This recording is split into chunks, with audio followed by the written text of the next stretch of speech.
이어서는 마켓포인트 시간입니다. MBN골드 황대현 매니저 함께하겠습니다. 안녕하세요. 네, 안녕하세요. 어제 저희에게 주스를 이렇게 나눠주셨는데 저는 토마토 주스를 선택을 했거든요. 네. 오늘 양봉의 기운이 오늘 한국 증시까지도 이어질 수 있도록 바라는 마음으로 시작을 해보도록 하겠습니다. 최근에 기지개를 펴는 종목들이 2차 전지, 반도체, 시총이 큰 종목들이 있었습니다. 코스닥의 상승이 어제 유독 컸어요.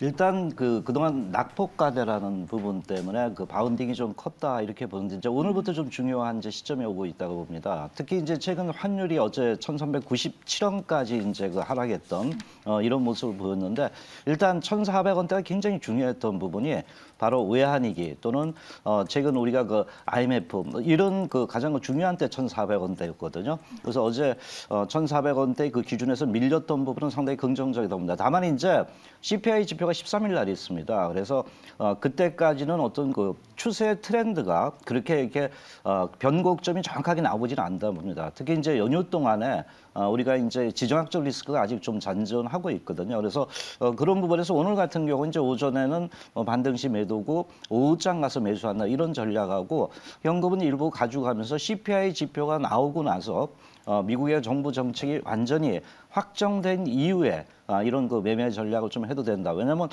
삼성전자의 매수 강도가 좀 줄어들고 있거든요. 그래서 그런 부분을 보면서 이번에는 낙폭에서 단기 반등이고요. 반등이고 이후에 어떤 메가 트렌드의 변화는 CPI 지표에 달렸다. 이렇게 좀 보시면 될 것 같습니다. 오늘부터가 중요하다라고 말씀을 남겨주셨습니다. 시장 이야기 나눠봤고요. 그 안에서 저희 그럼 섹터들 자세하게 짚어볼까요? 일단 그 어제도 역시 그 삼성전자 네. 또는 이제 SK하이닉스의 탄력이 있었고 조선업종이 좀 좋았습니다. 네.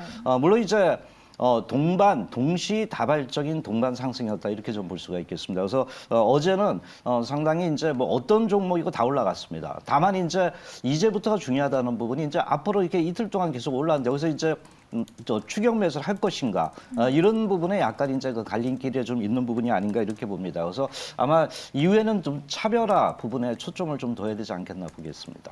네, 어떤 종목이든 최근에는 다 올라왔다라고 말씀을 해주셨어요. 그렇다면 앞으로가 더 중요할 거고 그 안에서 계속해서 오를 섹터 그리고 섹터 안에서의 종목들이 궁금한데 오늘 돈이 보이는 첫 번째 뉴스부터 만나보겠습니다. 일단 그 정부에서 판을 만들고 있다 이렇게 좀 말씀을 드릴 수 있는데 바로 정부에서 이런 그 법안을 만든다는 부분 그 산업에 대한 어떤 활로를 갖다 펴주는 건데 이번에 이제 그 폐배터리 전기용품하고 산업용품에 대한 안전관리법을 갖다가 통과를 시켰습니다. 국회에서. 그래서 이 폐배터리 부분에서의 어떤 이제 그 재활용을 할 수 있는 기업의 운신의 폭이 높아졌다는 그 뉴스 내용입니다. 그래서 현재 특히 우리나라도 이제 전기차는 많지는 않지만 하이브리드까지 합하면 100만 대가 돌파했거든요. 그래서 이제는 폐배터리에 대한 이런 그 활용도 또는 이제 그 재사용 뭐 이런 부분이 좀 크게 좀 부각되고 있다고 보는데요. 그래서 저는 이제 전기차 시장을 볼 때 배터리와 폐배터리는 같이 간다 시차를 두고 이렇게 좀 보고 있습니다. 볼륨상. 그래서 이 부분에 대한 그 기대가 높다 이렇게 보고 특히 이제 요번에 그 법안을 볼 때 재사용 또는 재활용 쪽인데 아마 그 재사용 부분은 그 여러분 아시다시피 70, 80%의 그 배터리를 사용하게 되면은 그건 이제 그 성능이 굉장히 저하가 되거든요. 그래서 그런 부분에서 현재 ESS의 저장 장치로 갈 수 있는데 제가 보는 건 재활용 쪽입니다. 그래서 재활용 쪽에 이번에 그 법안이 상당히 많이 이제 긍정적으로 변했는데 니켈이라든가 또는 이제 그 전체적으로 코발트 뭐 이런 쪽에서 뽑아서 써라는 부분이거든요. 얼마든지. 그래서 이 부분이 이제 상당히 대기업들의 폐배터리에 대한 그 재사용에 대한 어떤 물꼬가 좀 트인 부분이 아닌가 이렇게 좀 볼 수 있습니다. 유럽도 이제 뭐 아시다시피 2025년도에서 무조건 의무화시키거든요. 코발트 예를 든다면 이제 12%까지 무조건 재사용해서 써라는 이런 부분입니다. 그래서 이런 그 측면들이 나타날 때 정부의 법안이 만들어짐으로써 바로 이제 배터리는 그 양극재라든가 먼저 전통 양극 이런 것은 같지만은 바로 폐배터리도 시차를 두고 따라가는 산업의 하나의 한 섹터다 이렇게 우리가 볼 수가 있겠고요. 종목들 간단하게 한번 좀 보도록 하겠습니다. 뭐 아까 그 석유화학 얘기 나왔잖아요. 네. 뭐 가장 그 과거에도 제가 그 폐배터리 시리즈를 좀 말씀을 좀 드렸던 부분인데 눌림목이 좀 와 있습니다.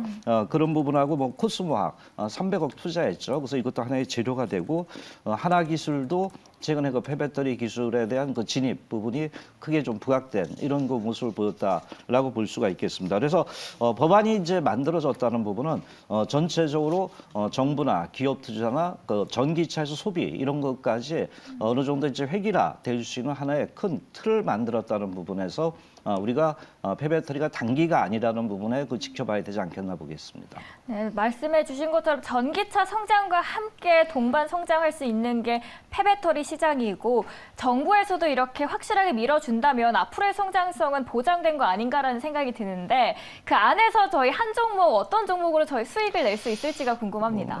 과거에도 한번 얘기를 했던 종목 중에 하나인데 세비캠입니다. 그 눌림목이 왔는데 제가 이제 이 종목의 그 포인트를 두는 것은 재활용과 실적이다 이렇게 봅니다. 그래서 특히 이제 동기업 같은 건 폐전지 또는 그 폐배터리를 갖다 재활용 쪽입니다. 사용이 아니라 그래서 이쪽에서 어느 정도 이제 리사이클링 사업에 대한 그 전문 부분이 계속 그 부각이 되고 있다고 보는데 특히 이제 폐리튬 이온 전지입니다. 근데 이게 양극재 쪽이거든요. 우리가 이제 대개 2차 전지 형성하는 데서 양극재의 비중이 30% 40% 이상 높단 말이에요. 그래서 이쪽에서 이런 그 부원료를 갖다 공급하는 그 이런 사업을 영위하고 있는데 또 하나가 이제 전구체 복합체입니다.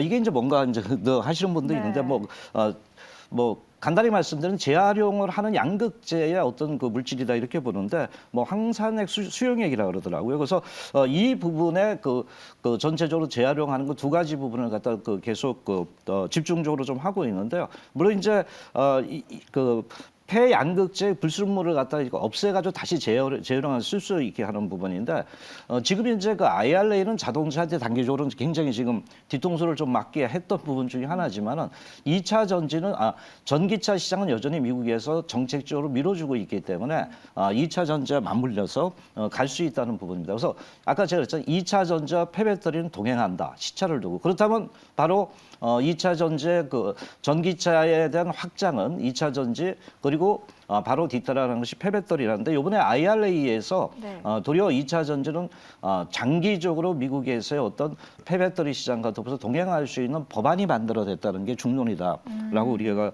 접근을 좀 해볼 수 있습니다. 마지막으로 이제 이 기업은 실적입니다. 그래서 제가 볼 때 과연 그 실적이 있느냐 볼 때 지난해 그 매출도 한 59% 정도 증가됐고요. 영업이익도 110%인데 영업이익이 한 55억 정도 되거든요. 근데 올해도 영업이익이 이제 추정치지만은 90억대는 넘는다는 얘기를 하고 있거든요. 그러면 이거 폐배터리 시장에서 이런 재활용 부분에서 실질적으로 수익이 진행이 되고 있다는 이런 그 측면이 좀 나타나고 있는데 또 하나 이제 여기서 본 게 제가 볼 때 과거에 이제 그 2차 전지가 그 반등했던 가장 큰 계기는 설비 투자였습니다.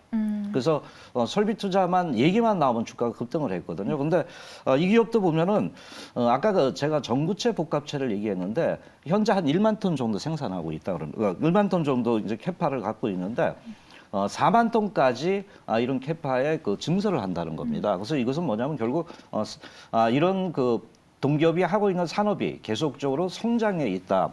이렇게 우리가 접근을 좀 해볼 수가 있는 거고요. 그래서 이런 그 동기업이 볼 때 그 여러 가지 사업 구도가 있는데 폐전지 활용 부분에서 상당히 설비 투자 실적 이런 것을 모두 갖췄다 이렇게 좀 봅니다. 그래서 특히 이제 공장도 그 지금 단기적으로 그 증설을 하고 있거든요. 상공장이 또 2024년부터 이제 또 가동이 된답니다. 그래서 전구체 부분인데 특히 이제 이런 원료나 이런 부분은 LG화학을 꽉 잡고 있더라고요. 그래서 LG화학과 더불어서 그 LG 이노텍 이런 쪽의 그 매출이 계속적으로 이루어질 수 있는 부분이 아닌가 봅니다. 그래서 제가 볼 때는 재활용 부분에 이 회사가 포커스를 맞춰 있고 또 실적에 대한 그 기대치가 상당히 그래도 있다라는 부분에 초점을 좀 두는 부분이 아닌가 봅니다.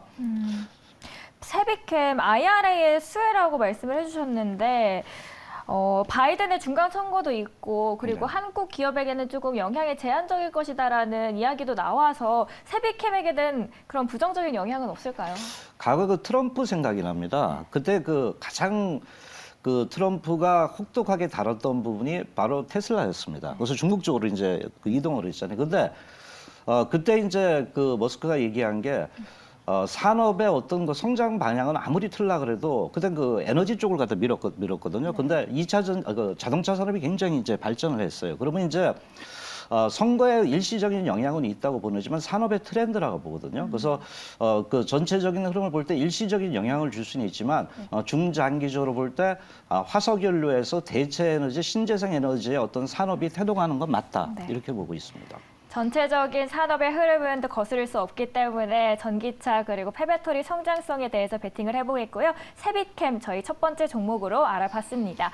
두 번째로 돈이 보이는 뉴스 만나보러 가겠습니다. 어떤 이슈를 준비해 주셨을지 기대가 됩니다. 어제 그 네옴시티에 대해서 좀 얘기를 했는데 오늘은 이제 네옴시티에 맞물리면서 동계 그 아시안 게임을 그 말씀을 좀 드렸던 열사의 부분입니다. 땅. 그렇죠. 근데 제가 어저께 덥다 그랬잖아요. 저도 깜짝 놀랐다 그랬잖아요. 근데 열사의 땅에서 동계 올림픽을 하는데 거기서 이제 최근에 부각되는 게 우리가 동계 올림픽 하면 가장 떠오르는 게 스키장이잖아요. 그래서 이 부분에 이제 그 상당히 건설을 갖다 빠르게 해야 돼요. 왜냐하면 2026년도까지 완성을 한다는 부분이기 때문에 그 더운 날에서 빨리빨리 새롭게 다 만들어야 된다는 부분이 크게 좀 부각이 된다라고 보는데 거기에 이제 사우디아라비아는 태양입니다. 그럼 이제 눈이 없습니다, 별로. 그래서 그런 부분에 이제 전체적으로 그 말씀드리는데 종목은 바로 아마 잘 모르시는 종목이라고 보세요. 대동입니다.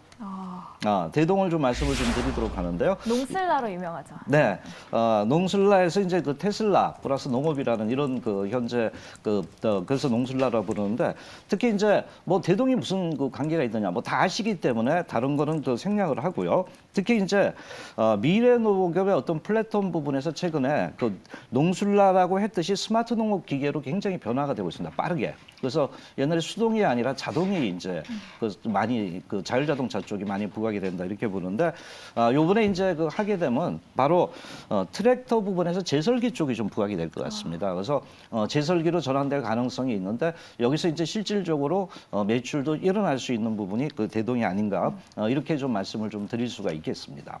그렇다면 저희 가격 전략 짚어보도록 예, 하겠습니다. 간단하게 말씀드리면은 일단 그 매수가는 10,200원 전후요, 목표가는 11,200원, 손절가는 9,350원대로 접근하시면 저희 되겠습니다. 대동에 대해서도 알아봤고요. 더 많은 이야기 저희 방송 시간 너무 짧잖아요. 그래서 황대현 매니저의 전략과 또 투자 아이디어 어떻게 들을 수 있을까요? 다음 주 월요일 6시 반에 오시면은 거기에 대한 같은 고민을 하고 또 매매 방향을 또 말씀을 좀 드리도록 하겠습니다. 네, 지금까지 MBN골드 황대현 매니저와 함께 돈이 보이는 뉴스 알아봤습니다. 감사합니다. 네, 감사합니다.